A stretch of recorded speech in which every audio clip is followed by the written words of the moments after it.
Hello, everybody. Welcome, welcome, welcome. Give everybody a few minutes to join in.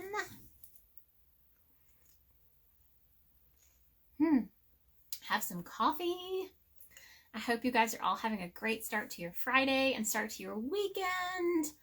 I'm super excited today because today is a special episode of Pink Sheep and Friends, because today is not only my normal Pink Sheep and Friends where I have someone on and we talk about their journey and you guys get to know a new maker. I am also getting to announce a collaboration with this maker that I have been hiding for a little while.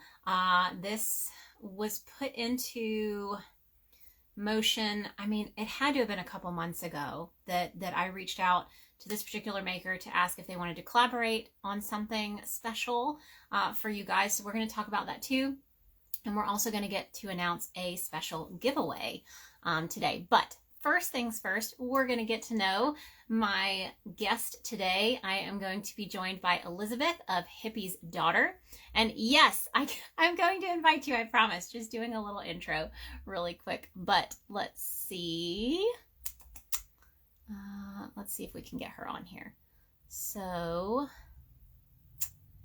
if it will let me, there we go. Okay, so typing this in. So, fingers crossed that works. There we are. Hello. Yes, good job. Well, how are you on this Friday morning, afternoon? Yeah, it's afternoon for me. Good. How are you? I'm good, and it's afternoon here too, but I think just, I think the big problem is that when I stopped going into an office and having to get up at 6 a.m. to commute, I'm like, what are you talking about? It's still morning. I didn't wake up at 6 a.m., right? Yeah. That's been the biggest change for me in like the last year, is trying to find a new routine. Mm-hmm. So since I don't have to go to an office and work for somebody else. Yes, and I really think that there's a balance, because I think we need a little bit of routine because you are running a business and you need to kind of figure something out, but also you aren't working a 9-to-5 job for a reason. Yep. So you want the flexibility of like, maybe I don't want to work today. Awesome. Well, thank you so much for coming on today.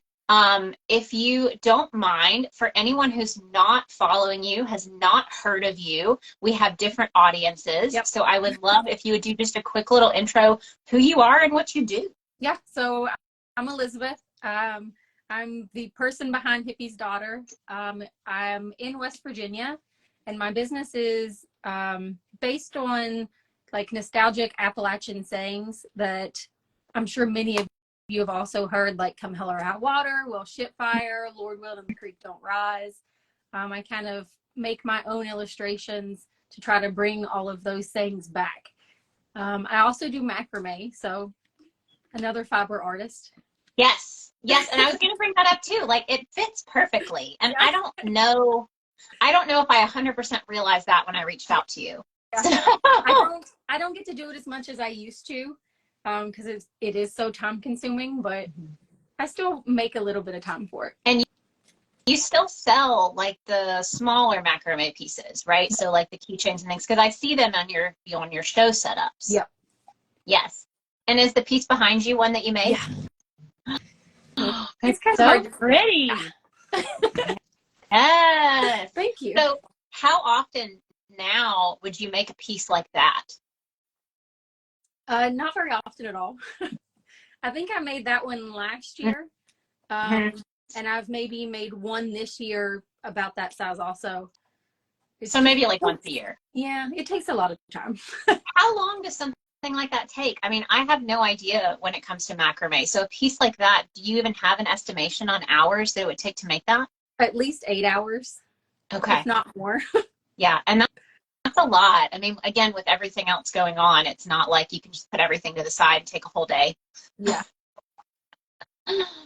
Awesome. Well, again, I'm so glad that you've joined us today and that you have the time to come on and chat. I think that's usually the biggest, I think the biggest issue for a lot of people is just feeling comfortable coming on. So thank you.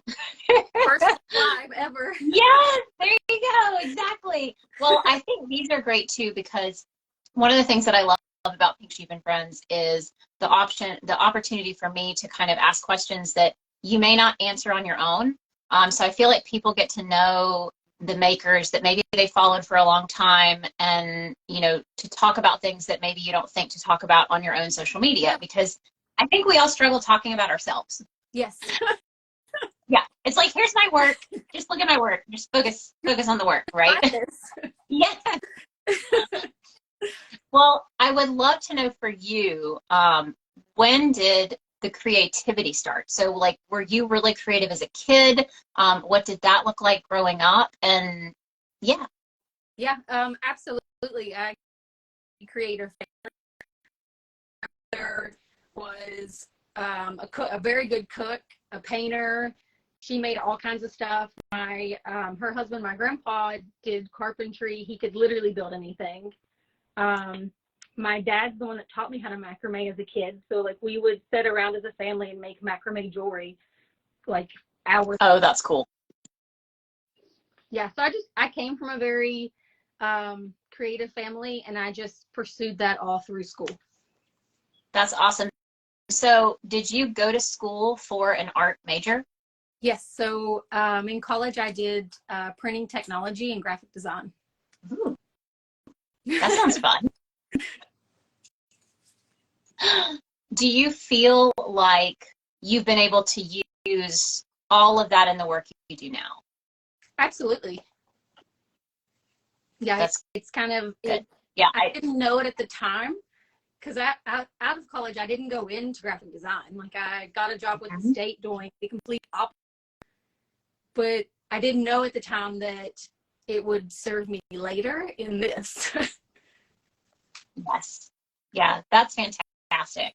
And I think, you know, I feel like a lot of us, it's almost the opposite of, you end up going to school for something completely different, especially if you have that background in creativity.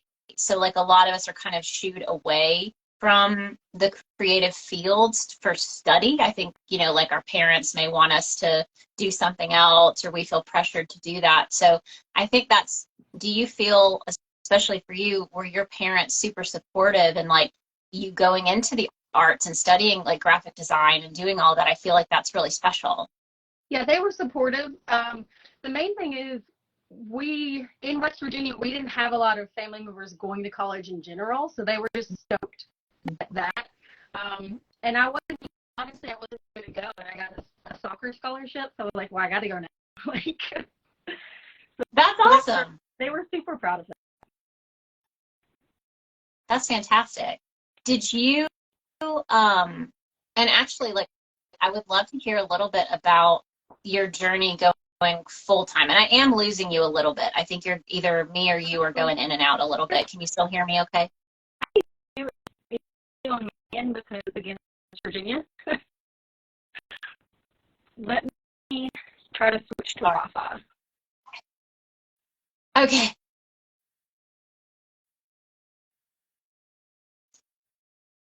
Let's see. If I have to invite you back in, I can too. If it drops you. I'm on Wi-Fi now, so maybe that'll help. There we go. I think that is better. So we'll see. Fingers crossed. It's funny. I have zero, like, cell service at my house, and so it is all Wi-Fi. So I've had a couple times where, like, that goes down while I'm on a live, and I'm like, well, that's it. That's all we get, unless we drive somewhere and go to Starbucks and do in the parking lot. I understand then. Yes. So, and I forgot. So, full-time journey. So, what did that look like for you, taking your business from something that you did with a full-time job to being your full-time job? I took a very slow route. I started this while I was working full-time for the state, and still worked there for 2 or 3 years. And then I specifically looked for a part-time job that offered health insurance, because my husband didn't get health insurance at the time. So then I worked a part-time job for the city I live in, almost 4 years. And then once he could get health insurance at his job, I quit. Yes, I think that is one of the smartest things that you can do. That was that was what my husband and I did. If one of us wanted to leave their job and look for something else, which we didn't always do that the right way. Like, Yeah. usually you're supposed to find another job and then leave the job. But as long as one of us had health insurance, Yeah. then we could, switch it up. Yeah. We've tried But to I think sometimes it's hard. I think sometimes it's hard to take your time. And I don't know if you found that, like, were you kind of itching to, were there other things that you were doing to like prepare yourself to leave, a steady job? Yeah. I mean, we were kind of saving as much as we could because Mm-hmm. it gave us that safety net having that Mm-hmm. part-time job, and I was paid very well, so that helped. Yeah. But I was lucky in the sense that part-time job where I was given benefits, I earned vacation and sick leave, so I took that a lot. That's really good. That helped. Yeah. So what did your business look like when it was when it was not full-time? Like, what did that look like for you running that business? It was very different in the beginning because it actually started with I would like hand paint canvas signs and do macrame. Gotcha. So it's transitioned a lot over the years. So it was much more handmade in that aspect of where I would hand paint everything. But I would literally come home from work and work all night. Mm-hmm. Yeah. That's pain. And there's still days where that happens, but yes. It's worth it. And was it in person or online? How did that look like for you? I started on Etsy. Okay. So it was mostly online, but then I would try to do like local shows, especially around the holidays. Mm-hmm. And how is the show situation where you are, like with craft shows and things? Do you feel like you're in an area that is super supportive, or is it kind of iffy? It's supportive, but there's not a lot. Yeah. A lot of what you're going to find here end up kind of being like yard sale flea market situations where everybody wants to haggle. Yeah. So I usually have to drive 2 to 3 hours for like a really good, like art handmade market. Gotcha. And do you do that often now? I do it less than I used to. I think this year I'm doing about 7 or 8. Okay. For the whole year. Yeah. I mean, and I think that's good. I think once you find, and you may have found this too, but it's not always worth it to do shows just to do them. Like, you really have to find your shows. Yeah. And it took me a while to figure that out also. So. And so do you do all of your shows in West Virginia right now, or do you travel outside the state? Mostly West Virginia. I've done a couple in Columbus, Ohio. Okay. And then I'm hoping to get to Kentucky for a few. So we'll see. Okay. That's exciting. Yeah. So how long have you been doing this full time now? Just since October last year. So not very long. So that's a quick jump. Yeah. So how has it felt? It's crazy. Like it outgrew my home a couple years ago. So that's been the biggest struggle because I just don't have the space. But we're working on it. Yeah. So you said you outgrew your home. Is that what you said? I've been out, like I outgrew it a couple years ago, but we've just been making it work. Yeah. I've taken over like all the spare bedrooms. Yes. Yeah, I completely understand. I think you're talking to an audience that really understands too, because I think most of the people in the yarn world, whether you knit or crochet, it kind of takes over, whether it's a business or not. Honestly, any type of fiber art is it's going to take over. Yes, exactly. I think, and the materials are a lot, I think that's, so something that's really interesting to me too, with what you're doing, and correct me if I'm wrong, but I'm pretty sure that everything you sell, you make in-house or you stock in-house. Like the stickers and the motel tags, I have somebody else print them for me, so I just keep that stock. But all the macrame I do, and then I also print my own shirts.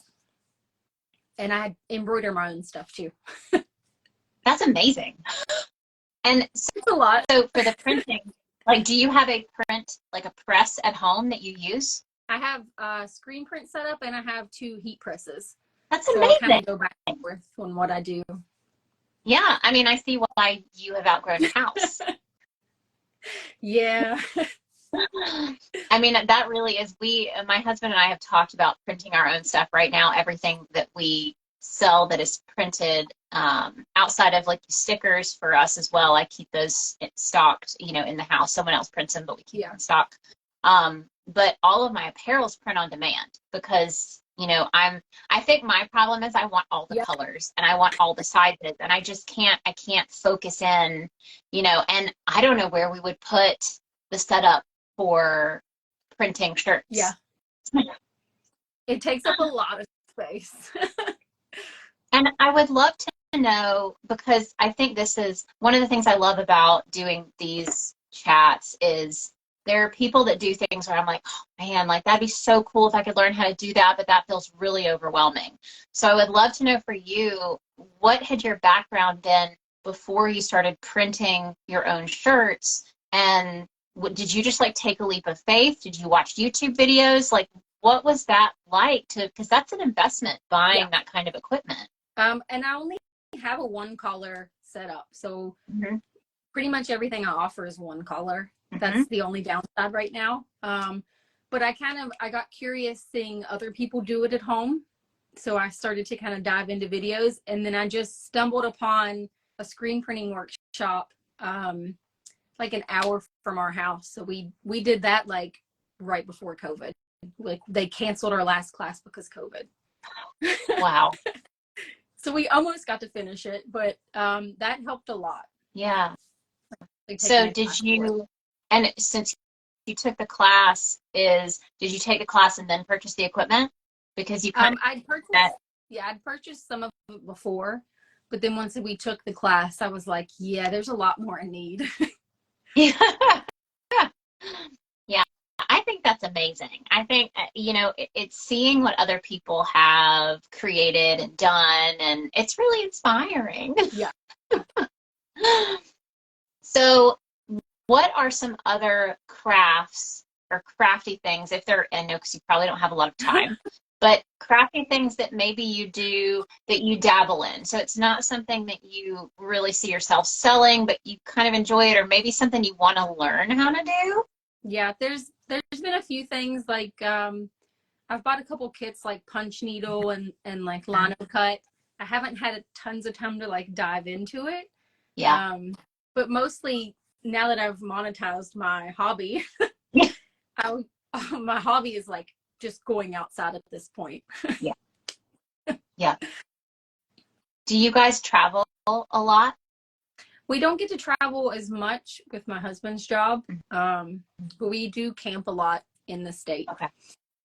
And you'll have a lot of options there, I would think. Oh, for yeah. Camping, yeah. Yeah, the options are endless. It's amazing.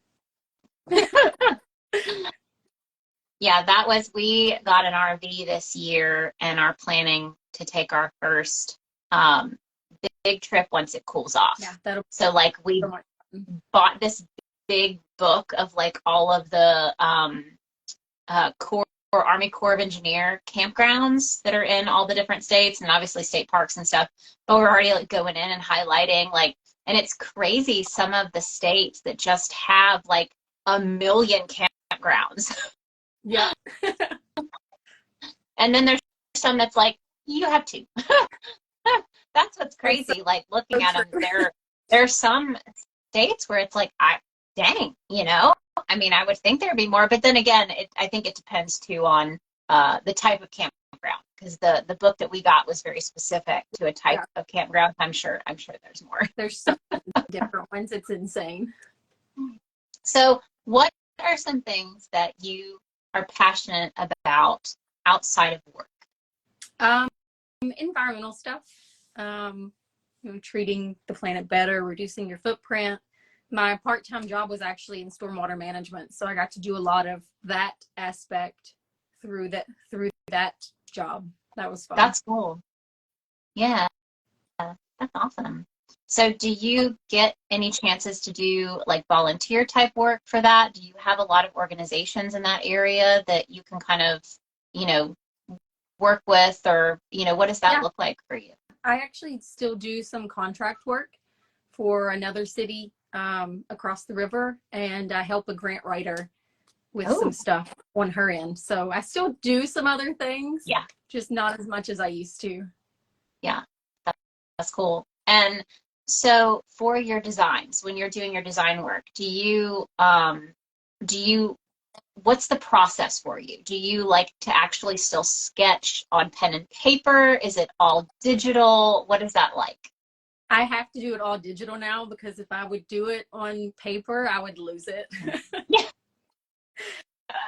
Yeah, so I'll, like, in my phone on my notes app, it's just like hundreds of ideas, and then I'll just go through it one day, pick a few, start sketching, and maybe they get finished, maybe they don't. Yeah. And do you use, what are your favorite programs to use when you're doing your work? I draw everything in Procreate, and then I'll usually drop it in Adobe Illustrator to kind of crisp it up and add font or anything else. That's cool. Yeah. I mean, I love your work. I don't think I dove in as much. Like, I don't even think I realized that we had both been following each other for as long as we had when I reached out. And when I really dove in, I'm like, you have a lot of designs. Yeah. Do you have a favorite? Could you even come close to picking a favorite? I don't know. I feel like every time I do new ones, like that new one is my favorite until I do another new one. But a lot of them are just all favorites because it's things that my parents have said, my grandparents have said. So they kind of all have that meaning. Yeah. And do you get a lot of that? Like, what is your customer feedback like? I mean, have people reached out to you about your designs? I mean, because I do feel like it's almost like it is a very nostalgic thing. So I think there's quite a connection. You know, you have a pretty wide audience of people who could connect with what you're creating. Yeah, I get messages every now and then. But the main thing is like doing events. Mm-hmm. The stories that people like stop to tell are just the most epic. Like that's why. Yeah, that's really cool. I mean, I think that, you know, a lot of I didn't hear them as much. I think a lot of it, I know almost all of the sayings because I did grow up in the South, but, and I think my mom passed away when I was young, and she was the one who was from Appalachia, Alabama. So quite the country girl, but my dad was not. And so when my mom passed away, I think some of that went by the wayside because I had my grandparents on my dad's side who not so much, you know, on the more country-esque sayings. But I think that there are so many people that would, you know, I literally was going through your website because my husband saw the stickers that you sent, and I'm going to show everybody some of the stuff you sent. And he's like, can I just have all of these? I was like, they're for the giveaway. You can't. And he said, well, go ahead and order me like all the stickers. So that will be happening. I do have to say, it's really funny. The pizza rolls quote. Oh, the pepperoni rolls? Yes. Mm-hmm. Yep. Saw the sign. I was like, okay, I have to either get the sign or the shirt for him because, and it's funny because we didn't even start eating pizza rolls until super recently, but it's like all the time now. It's like, that's just a great lunch. Just throw it in there and I love it. So I think, you know, I know that going full-time was pretty recent for you, but I think because you have been working on this business already for so long, even if it was outside of other jobs, where do you see your brand going? Like, what are some of the goals and things that you're like, I would love for this to happen? Or, you know, do you have anything like that for the business? The main thing right now is trying to get more space. so that I can kind of, like, I'd love to be able to offer a more size inclusive range on the apparel, because that's been a nightmare to try to find. Yes. Just so I can kind of go more into custom apparel and kind of widen the selection on things. Yeah. I can see that. You know, I know you have a lot of the comfort color style pieces, and I think that they don't have the best reputation for being size inclusive. No, they go to 4X. It's hard because, like, anything that goes beyond 4X is usually pretty terrible quality. And, like, I don't give terrible quality either. Yes. Well, and even I think it's different for you because you're able to go out and source exactly what you're looking for. But I know for me, using, for instance, Bonfire, which is the print-on-demand company that I use for the majority of my apparel, even if Comfort Colors goes up to 4X, they're not always going to have that offered because they can't source it reliably. And I think that's what sucks about the print-on-demand side, is trying to figure out, you know, I think the best option that I have is like the Bella and Canvas. Yeah. Because they go up, you know, to the, I think either 4 or 5X. And so far I've seen that the quality has been pretty good, and they have a lot of colors up into the full range of sizes. But that can be, I think that's that, like, print on demand versus sourcing at home. At least you're able to kind of source specifically, you know, what you can find, and quality checking. I think that's a big part of it. For sure. Where you live, do you feel like you're going to have to, like, what is your goal for finding more space? Do you want to find another house? Do you want to, like, put up a shed, you know, that you can stick air conditioning in? Do you have space for that? Like, what does that look like for getting more space? We looked at a few different options, and it came down to, it's cheaper for us to buy an existing building than it would be to build a new garage, which is insane. Yeah. So we've been approved by the bank, and we're seeing what happens. Okay, and you have space. You have the space where you live now to put a building on your property? We could rebuild our garage, because our garage, we have like I think it's a 1926 Sears and Roebuck home. Uh-huh. So our garage is like from 1926. You can't even fit a car in it. Like, it's tiny. Yeah. So we would have to demolish that to build a new garage, which I guess is why it would be way more expensive than buying an existing building. So we've got our eyes on a few in town, and we're just seeing what happens. That's cool. Yeah. That's going to be something to watch for, right? Absolutely. Awesome. Well, I would love to know, you know, inspiration wise, you know, I know a lot of what inspires your designs comes from, you know, your experiences with your family and growing up. But where, if you kind of have, you know, if you're like, I'm not feeling super inspired, if you have any moments where you're kind of feeling a little bit of creative burnout, if that has happened, what are some of the things that you do? Yeah, thank you. It is literally all the time. Yes. Well, sorry. No, you're good. I would just say that's, what are some of the things you do to combat that and kind of re-spark that inspiration? I try to, now that I do this full time, I try to set aside weekends where I don't work at all. Because before it was like just chaos, work every minute you have. So now I make time to actually enjoy weekends and take a break. And then, like I said, I have my notes app with all these ideas already in there. I just need to find one that's like, oh, okay, let's try that. So that helps a lot too. Taking the dogs for a walk, like, that'll even help. Like, just breaking and doing something completely different. Yeah. What are your dogs? Tell me about your dogs. Everybody likes to hear about the dogs. We have 2 dogs now. The 4-year-old is a Shepherd Husky mix. So she She looks like a white German Shepherd, Okay.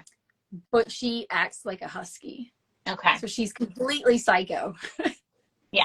Loud? Does she talk? Yeah. Oh, yeah. And she has taught our just over 1-year-old German Shepherd how to talk, and he is way worse at it now. Like he is, you literally, like our neighbors probably think we're killing him. Oh, no. Like that's how he talks.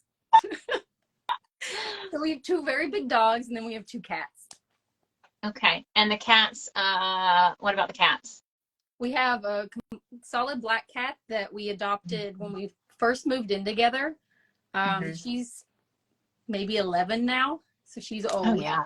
And then we have an orange cat, and he's such a sweetheart. He adopted us. He was just a stray in town. We grabbed him, got him fixed, and he never left. And everybody gets along? Yeah.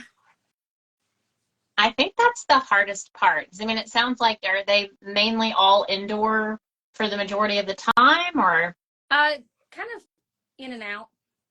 Yeah. We make sure in the heat. We make sure they're all inside at night. That's the main thing. Yep. And that's like right now, when we moved over here, we downsized quite a bit. So I completely feel you on the issues with trying to figure out space and organization and all of that. Just get floor to ceiling shelves in every room, I that. Absolutely have. This is the only area there's no shelves. Right. Yeah. When we moved here, we downsized by about cut our space in half. Oh my God. So, I mean, we downsized by about half. And it was a good move. I mean, we didn't need, we could have run a much bigger production if we'd stayed there, and we could have maybe had space to do something with, t-shirt printing or, having the space for that kind of stuff. But, this felt like the right move, but then we also have 2 big dogs, and there is not space for them to just live inside all the time, because they used to be inside probably 99% of the time, because the house was big enough to accommodate, even if they were running around, they weren't going to be up underneath our feet. And so here they had a tragic awakening, of what it's like to be much more of an outside dog. But the heat has just been incredible here, so far. And they're inside almost all the time right now just because of the heat. Yeah. What kind of dog do you have? Yes. So we have she is probably pushing 14 or 15 years old. She is a lab. We don't really know. She's like a lab pit bull something mix, but she's smaller. So it's not like mostly, but not pit bull, sorry, Rottweiler. And that's what's crazy is because those are big dogs. And a lot of times people will mistake her for like a Rottweiler puppy because she's smaller, and she's got a full tail, and it's like a curly tail. So it's almost like a chow mixed in there too, because of the way the tail is curled. No idea. But we got her right before we got married, and then we have I call him the baby. He's not a baby anymore, but he acts like baby, and he is a lab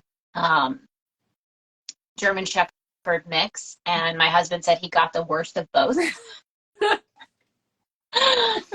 So completely nervous, anxious all the time, no matter what you do. Can't handle thunder, can't handle, if we hear a gunshot, like anything like that freaks him out, and has to be right underneath you all the time, and is way too big to do that, and then 1 cat. So I have a feeling Zeus, and of course his name is Zeus, and he's afraid of thunder and lightning, all that. But if he ever learned to talk, it would be ridiculous. Like, I'm so glad that was never a thing, because he can pitch a fit, but it's not going to be too noisy, I guess. Yeah, it's chaos over here. They're so loud. Yeah. Well, I mean, I haven't heard anything. Are they outside? Oh, yeah, they're outside for sure. Yeah. Yeah, they can come back in after we're done. Yeah. They would be up here tearing things apart. Like, it would be bad. Yeah. And how does that work with the business? Like, do you ever have issues with that? Like, I know because of space. So how do you keep it out of your stuff? So most of the day I have to put them outside.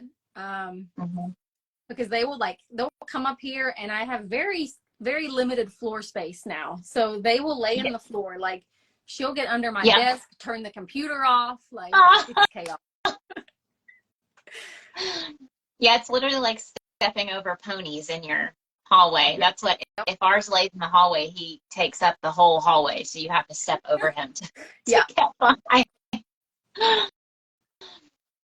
Well, let's see. I would love if what kind of advice would you give to someone, because you are new into moving into full time, for someone who's like, I think I might be ready to take the jump, but I'm not sure. What would you tell them? You'll always think that. You just kind of have to take that leap. If you haven't saved up any money first, do that for a safety net.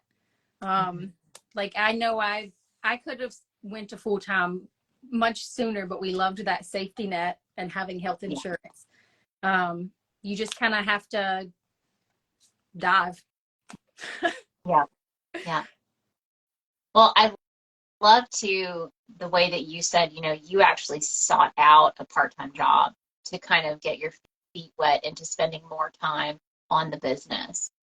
What has been, in your opinion, the most time-consuming part of running the business? Probably printing and shipping. That takes a lot of time. Like, I'll just spend full days just shipping things. Because it's still just like, I don't want to hire anybody and bring them into my home, into space you can't move in. Like, I feel that. And I think it's hard to, I'm at the point where it's like, do we hire someone to do anything? But I've always been the type that's like, I don't want to have to do it twice. Yeah. Yeah. So that can be difficult. But I think, I think the packing up orders too. So you talk about printing and shipping, and just packing things up, because you want everything to look nice, Yeah, there's days where it doesn't look so nice, but it's fine. What do you feel is your favorite part so far of the process when it comes to just running your business in general and going full time? Having that flexibility. Yeah. I mean, I can, if I want to take a long weekend, no problem. I can do it. Yeah. If I want to start at 10 a.m. instead of 8 a.m., fine. I can do it. Yeah. And do you guys garden or anything where you're at? My husband does. He's really stepped up his game. We have a huge garden this year. He does all of the landscaping, like, he does all the flowers, because I would kill it all. Same. So is it mostly flowers, or are you guys growing like food? Yep. The front is all flowers. And then the back we have a couple rain barrels, and he has set those up for irrigation for our garden. So we've already harvested beets and carrots and cauliflower, some peppers. There's tons more peppers, tons of tomatoes, a full herb garden. He's got squash, cucumbers, beans. It's a lot. Yeah. I wondered, I don't know why, but I think you can like just kind of feel it when someone else is a gardener, even if they're not. Like you said, I'm not either. My husband runs the garden. But we literally don't have space on our countertop in the kitchen now because it's full of tomatoes. Yeah, like we started all of our seeds in our basement and set up like the special lights, and our basement was just cut seeds. It was bad. At least you have a basement.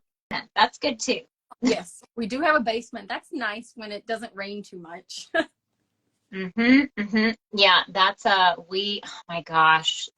So because we grew up in the South, and I don't know if you feel the same way, you need a basement. Like, because of the way that the storms and the weather and the tornadoes and all of that, especially where we are, like you probably, he was not going to buy a house without a basement.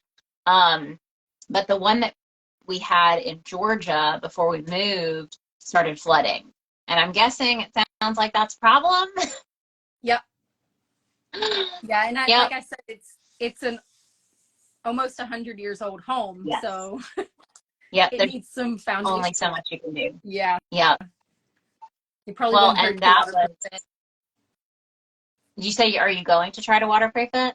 It probably wouldn't hurt to. Yeah. We'll have to wait and see later. It's expensive. I think that was, because that's what I was getting at. We waterproofed the one in Georgia because the water, when it went, it went. So like we didn't see any flooding, and then we had 1 year, and I don't know what got blocked or, you know, changed with the, you know, the terrain moving around the outside of the house, but the whole, there was a whole bedroom, and it was like a partially finished basement. So we had to tear out all the drywall, No. all the flooring, and got the shop back out. You know, it was this big basement, and we brought the people in for waterproofing consultations. And I mean, it was upwards, some of them wanted upwards of $25,000-$30,000 to waterproof it. I mean, it was ridiculous. Maybe we won't waterproof it. Well, and the thing is, you have a smaller space. I think that's what's important too, because that basement was way more basement than we needed, and it meant that the amount of work that they had to do, because like they had to like trench out, you know, all, at least the three corners, and then fill it back up with like the gravel, so like the water, because the water's going to come in. Like that's what's crazy. Waterproofing is not to keep the water out, it's to get it out if it gets in. So, Yeah, you know? water will always find a way. Yes, exactly. Working Exactly. in stormwater, I've seen it all at this point. Like, it's insane. Well, it's a DIY then, right? You just DIY it, rent you a slit jackhammer, and, you know, waterproof your basement. You got it. That would be hilarious. Definitely put it on YouTube. That would be, you know, if you're good. So good. Oh man. Well, I would love to know too, have you ever been interested in any kind of teaching? So like, have you ever thought of doing any kind of class in anything having to do with your business now? Or do you really just want to stay as like a creator and putting that merchandise out? I used to do macrame classes. It just ends up being a lot. Yeah.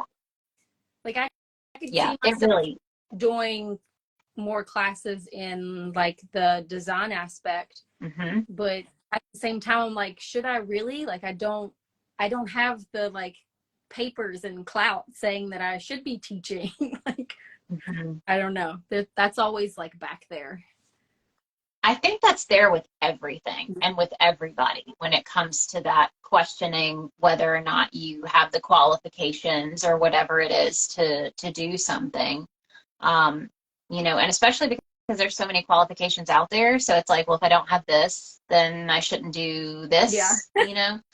And I think too, teaching, like figuring out what to teach and how to teach it. And because I thought the same thing, you know, I have a YouTube channel now, and I have, you know, some videos now that are kind of a series, but trying to jump into anything else, I think it just feels overwhelming. Yeah. And it gets into that point where like with macrame, I would teach it one way, and then like people just wouldn't get it. And then if I would switch it, they would get it. But like, it's hard. Yeah. Well, and macrame, you know, I think at least with macrame, you can make much smaller pieces. I think that is kind of the good side of that. But I know I tried to teach a couple of crochet classes, and that's kind of how I felt. It was, if you don't get it right away, you're probably not going to get it in an hour-long class. And then you feel bad. Yeah, and then I feel bad because I'm like, I don't want them to leave with nothing. Like they didn't learn anything. I feel bad, you know? Yeah. It's funny. Like I tell people all the time, like I can macrame not even paying attention, like watch TV and just go. I cannot knit, I cannot crochet, none of it. It makes no sense to me. Well, I would love to know where, when you do shop for your yarn, because I have some. I was going to say I have the Yeah. wristlet that you made, and I would love to know where your favorite places are to get your macrame yarn when you buy it. My main one is the Lark's Head shop, Rachel. She has tons of like recycled cotton string, and then she also has some roving and other yarns too. And you said She's really cool. it's the Lark's Head shop. The Lark's Head Knot shop, maybe Lark's Head shop. If you start typing in the Lark's Head, she'll come up. Okay, good. I'm gonna write that down. So when I post this on YouTube, because this will be available there, I'll put her link down there too. That's where I get most from. I know like the tan string on that wristlet is from somebody off Etsy from like the UK. Okay. It's like a braided, it's like a recycled braided cotton. I like that. It would last longer. Yeah, it's like a chainette style. Yeah, that's what it reminds me. So there's a brand that I buy from that I've worked with a couple times, and it reminds me of the black yarn that's in the wristlet, and it's this. Yeah. And it's all recycled too. It's the Hooked brand, so HOOOKED. That's like and what I get from Rachel. Yes. Yeah, and this single strand cotton. Yeah, well, and this one's like it's like a million strands. That's what's crazy. So it's like this one's got like a bunch. That's what I just I call it single strand because it's not like braided whatever. I don't. Yep. Well, I just made. I had not used that for anything yet. I was going to show you. I just made a crocheted. It's for a laptop. So it's like the awesome. Little, my husband said it looks like the old Yahoo. Yes, exactly. He said it's like the old Yahoo or like the You've Got Mail. He said you can call it the You've Got Mail bag. That's so good.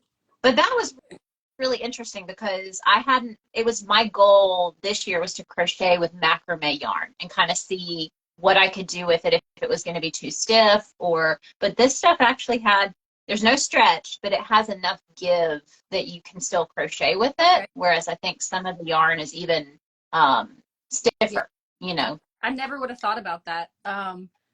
Like I know that yarn, it probably unravels really easy. Mm-hmm. So like when I cut everything and get it on the wood or frame or whatever to macrame, like I have to go through and individually knot the end of each one or it'll just That's true. Yeah, luckily with the crochet, it kind of makes it easier because after I finish, let's see, I've got one here. I'm not going to be able to really go too up close, but there's a little knot there. And I'm able to separate the yarn out kind of half and half and then stick one through and tie a knot. So that actually makes it like super easy to finish, to weave in the ends and finish it. But I think it's harder on your hands. So there are a lot of people who can't, even if it's not as bad as it could be, I think there are some people who just can't. I mean, they'd have to stay away from it because and I wondered that too. How is macrame on your hands? I mean, is it really difficult depending on what you're doing? It's not great, but I also actually have rheumatoid arthritis, so that doesn't help either. No. But it's more, macrame is more so therapy, so I just like kind of deal with it. If I need to take some days off, take some days off. Yes. Yeah. I think that's the biggest thing too with people who do like knitting and crocheting and all of that. It's learning to listen to your body, because I know when I first started, I didn't take near enough breaks when I was trying to do craft shows and things like that. And you would just like push through. But then you set yourself up to not be able to crochet for like a month, because you hurt yourself. Yeah. Like I have like permanent calluses on these fingers, like my first two fingers, just permanent calluses. Oh my gosh. So did you learn the majority of what you do with the macrame when you were younger, or do you feel like you've learned a lot more since then, like with YouTube and things like that? I learned like the basic knots, like the square knot and double half hitch when I was a kid to do jewelry. But I've added some like different knots and stuff, just like YouTube and seeing like Rachel with Lark's Head, like she has tutorials and stuff. Like you can literally find any tutorial. Like I still don't do any patterns. I just kind of do whatever I want. Yeah. But you can always learn with it. Yeah. Would you ever make patterns? I've made them for workshops that I've done, but that's also very, very time consuming. Like, yeah. Yeah. We just add a few more things to your plate. Like, you should do this. Yeah. It's fun to do that, but it's like out of my lane at this point. Yeah. Yeah. I do think that is one of the hardest things to deal with, I think, is the people who say you should do this. And you're like, I really appreciate it. Because you do. I think there have been some people who've come to me with really great ideas and it works out that I can do them. But I almost feel bad when I'm like, I don't have time to even put another idea in my head. Yes. And it happens way more often than you'd think. It does. It really does. You know, everything from like, I could see people saying like, you should make a YouTube video of how you draw on Procreate, or, you know, you should make YouTube videos or time lapses of you making your macrame. And it's like, man, I wish, you know, and sometimes I think of it, sometimes I think about it and I'll remember to do something, but I think your brain just gets overloaded. Yeah. And I've tried to record me like making the macrame pieces, and then I'm like, well, why didn't I clean off the dining room table first? So they never see the light of day. Oh.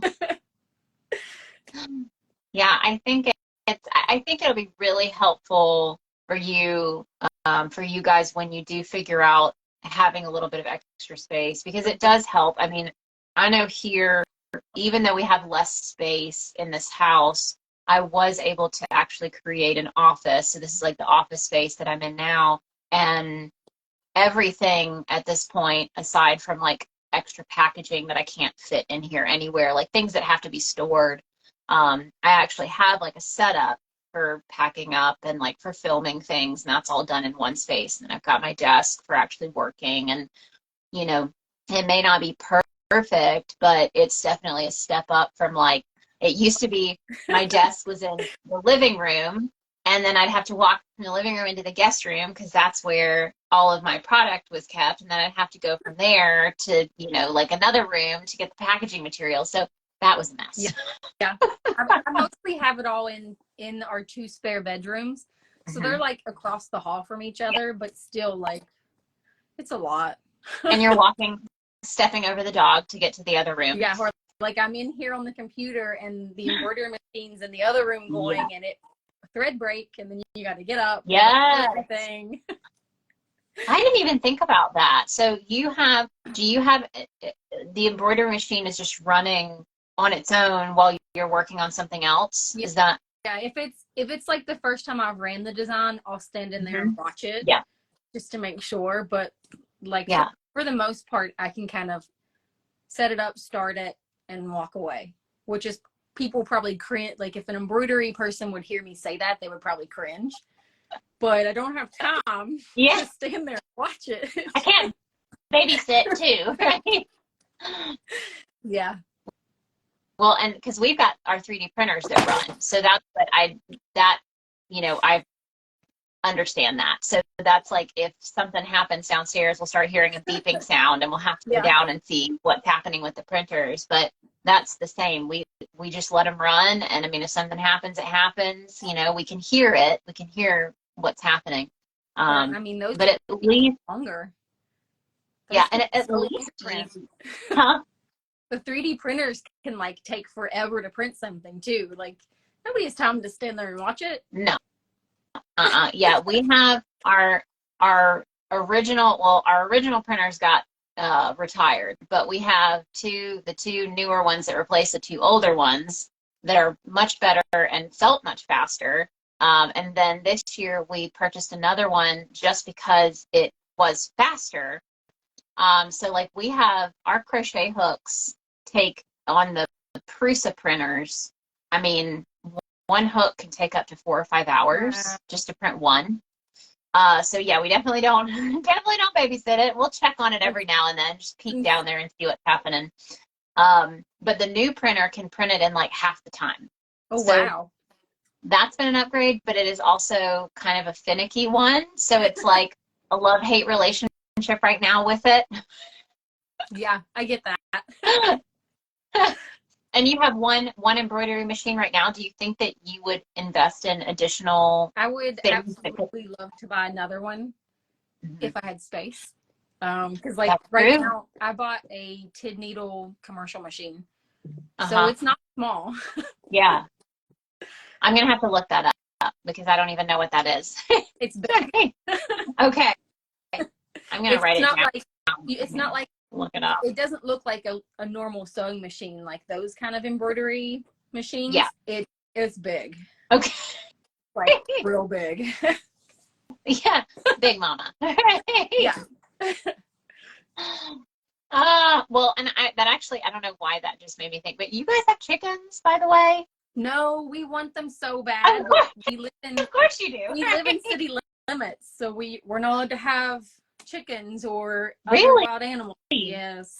I'm surprised. I feel like even in Birmingham, like we're outside of the city, so we can have it all. So we have a rooster back there too that's just crowing it up right now, and I haven't laid any eggs yet, so that's what we're waiting on. But he has learned to crow, and that's really fun. But some of the smaller neighborhoods inside of the city limits in Birmingham have started allowing chickens, but no roosters. So like you can have the chickens. Yeah. So. Oh. Yeah. We've thought about just like getting them anyway, because we're very lucky in our like block. All of our neighbors are friends. Like we'll have block parties. Like none of them would complain on us. Awesome. Yeah. So we've thought about just doing it, but I'd hate to like have to get rid of them if anybody ever did complain. Yeah, but you can just pay them off with eggs, right? Right? That's awesome. Well, okay, we are almost through, and I didn't realize we actually got talking, and I wasn't looking at the time at all. So now we have like 2 minutes left, but I haven't announced yet to everyone who's still watching. We got like 14 people on that are still here hanging out with us. And I just wanted to announce that we actually decided to have a fun collaboration. I reached out to Elizabeth, it feels like it was a couple months ago now. I have no concept of time at this point, so. Me either. But it was a while back. I've been like not telling people because I wanted to wait until we could come on and talk about it together. But I reached out about taking one of your really, I would call them like classic design, because I feel like it's one that you've had for a minute now, right? Yeah. It's one that I made up myself. It's not one that I've like heard around. Yes. So if you guys can see, this is Raise Hell and Hug Trees. And I was like, okay, I'm looking at some of the other designs, and I wanted to come up with something that would be fairly simple to like recreate, not an entirely new design, but something that really felt like a collaboration, because this is very classically you. And so we came up with Crochet and Raise Hell and Crochet and Raise Hell. Crochet, Raise Hell, and Hug Trees, all of that. But I am wearing the shirt today, so I had to cover it up, but there we go. That ended up being so cool. Huh? The gradient on it ended up being pretty cool. Yes, agreed. And I can actually get the gradient now. The printer that I'm using finally started doing the direct to garment. So it didn't have to like make the lines hard, because usually with the screen printing it'll have to harden up the lines. But this is now out and available. And this is my first time. I bought one of the cropped t-shirts. So this is Bella and Canvas. Yes, I love the crop shirts. And it's really flowy. Like it's a very light shirt. But there is also a version that has the black lettering. So it's a little more of what I would consider for you, because again, you have either like the white or the black. So the black lettering is also available, and all of that's available now. I have all the links in my bio. All of that is up, and I did order, and I need to send you one of these. So this is how the sticker turned out. Yes, They're so cute. And the stickers, yeah, the stickers are also available. So these are in my Etsy shop. Y'all can find the link in my bio for those. But that's not all, folks. Wait, there's more. We have decided to partner up on a giveaway. I'm going to be posting about the giveaway once I get this posted. So I wanted to post this first, and then I'll post it. Just be on the lookout within the next like hour on my feed. The giveaway post will be live. And the giveaway winner will win like 1 million stickers. I went You went all out. Yes. Look at all these stickers. These are amazing. Yes. So there's Come Hell or High Water, Hippie's Daughter. Let's see if we got a few more. There we go. Give 'em hell. I love that. That's wonderful. Creative Creature. I mean, it's all of them. I mean, it's not all of them because you have so many stickers. Yeah, there's way too many. That's awesome, though, because that's how I look now at the stickers that I've put out, and I would love to have a collection like yours. So it's like little by little, you know, like you come up with the ideas, you don't force it, you know. But these are amazing. I like the y'all. That's a newer one. So this is all the stickers that you'll get, and you are going to get a t-shirt. It's going to be the black lettering, I believe. I think I did more of like what I feel is your feel. So it's going to be a Comfort Colors shirt. And I can, if the person who wins, if I don't have the size, we'll do the premium Bella and Canvas t-shirt, but I was going to do the Comfort Colors with the black lettering on, I think it's either like watermelon or lavender or one of those colors. They can choose the color they want. And this lovely keychain. Yeah, this is really, really cool. I love the wristlet. I mean, that, because you could put that on anything. Yeah, they're so handy. Like I've even put them on, like I've taken the straps off bags and put them on bags. Like little plush bags. And I love these. I feel like at some point I want to get some, but I need to figure out what I could actually put on the keychains. But I've always loved these motel style keychains. Those are super, super cool.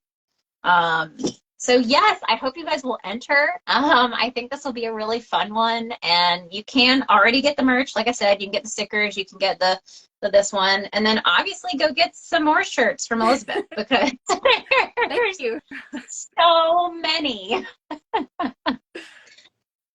And we'll have to work together in the future and do another design. We'll come up with something fun, because this was really fun. And like I said, it was really hard to keep it a secret because I even got this one a while back, and I've worn it out like 5 times now and haven't shared about it. That's what I love doing. I'll make samples, and then like I'll wear them around or like wear them to one of my events and see if anybody's like, hey, what about that? Yes. That's actually really, really smart, especially because you do events. I like it. Yeah. I love the Burning Bridges. I think you did the sweatshirt because it had like the match on. It has like sleeve. One lit and one not lit, so you can like casually tell someone if you're going to burn their bridge. That's amazing. That was too fun. That was a really good one. Yeah. Awesome. Well, thank you so much. I think we did run over a little bit, so I don't want to keep you too long. I know you have plenty to go do, but I hope that you have a relaxing weekend. Yeah. Like you said, I hope you can enjoy your weekend, and I hope everyone who joined in enjoyed our chat, and that you guys have a great weekend too. And this will be available to rewatch if you're joining late. You can rewatch it here on Instagram almost immediately. Within the next few minutes, I'll be posting this to my feed, but then you can also bookmark it over on YouTube. I'll be posting it there within the next hour as well. And it's going to be on the playlist with all the other wonderful Pink Sheep and Friends videos. I think this is episode 56, which is crazy. So if you want to go make more new friends, you can check out some of the other past episodes. But again, Elizabeth, thank you so much. And thank you. Thanks for collaborating. We will definitely do it again. And don't forget to enter the giveaway once I post it. Just keep an eye out. It'll be there. I'll definitely be sharing all of it. So. Yay! Well, thank you. And I hope, like I said, have a great weekend, and I'll talk to you soon. Yeah. Right? Bye. Bye, everybody.